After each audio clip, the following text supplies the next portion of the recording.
Hello folks, this is Scott with Dallas Paint Correction and Auto Detailing here in Dallas, Texas. I just got done with this RV. It took me about three and a half hours to do it.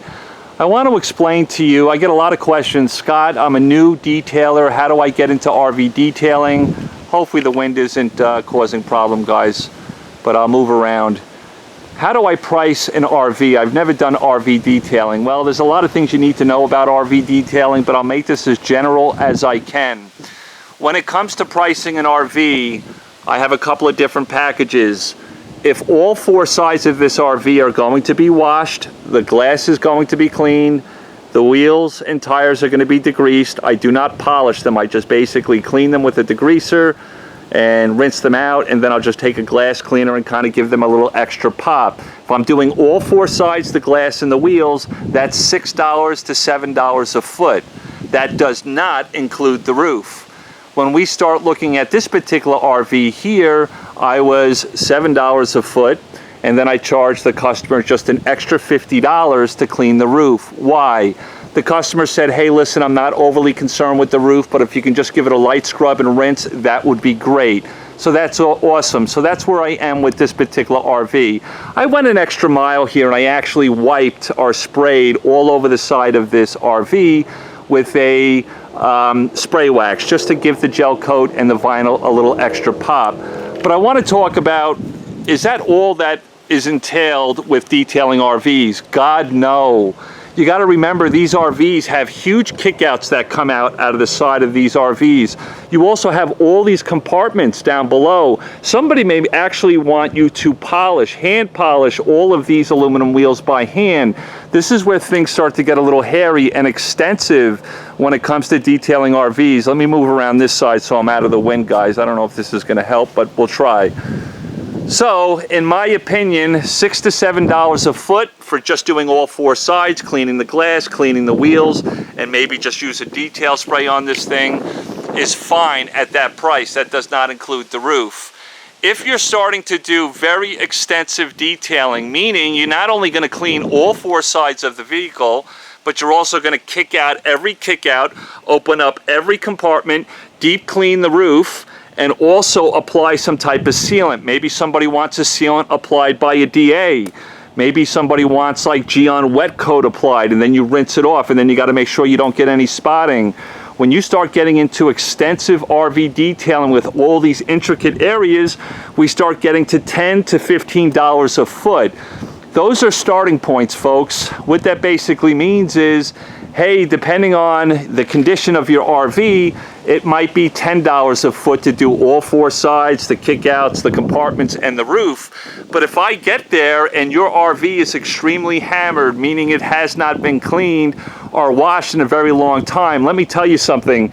You may think you might only be up on that roof for an hour and a half. That roof can eat you alive if it's filled with mold, mildew, road grime. You could spend 3 or 4 hours on top of a roof just trying to get it close to perfect as you can. This is where things start to get really hairy. You have to ask the right questions. You have to, as a mobile detailer, I need to know exactly when was the last time it was washed. How do you maintain it now? That's going to kind of give me an idea of where I need to be with this customer.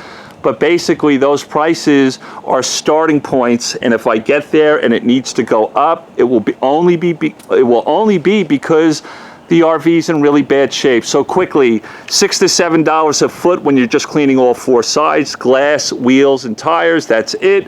If you start getting into the roof, sometimes you can just price the roof out separately. If the customer is just looking for a light scrub and rinse, that's cool. But when we start getting into the $10 to $15 foot range, not only are all four sides going to be cleaned, the glass, the wheels, the tires, deep cleaning of the roof, the kickouts are going to come out, and you're going to apply some type of sealant onto the paint. And that's going to take a very long time. Again, this job only took about 3.5 hours, $7 a foot at 36 foot, and then $50 to just quickly scrub the top of the roof.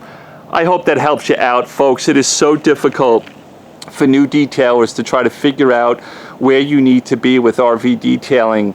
Yes, over a period of time, if you can really dial in RVs and make them pop, make them look great, a lot of people are going to start looking for you. At this point in my career, I have to be honest with you, not too many customers ask me for prices anymore. Does that kind of sound obnoxious? Maybe. I don't mean it to be.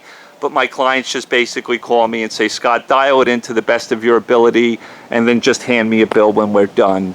I'm grateful that for that type of relationship I have with most of my clients.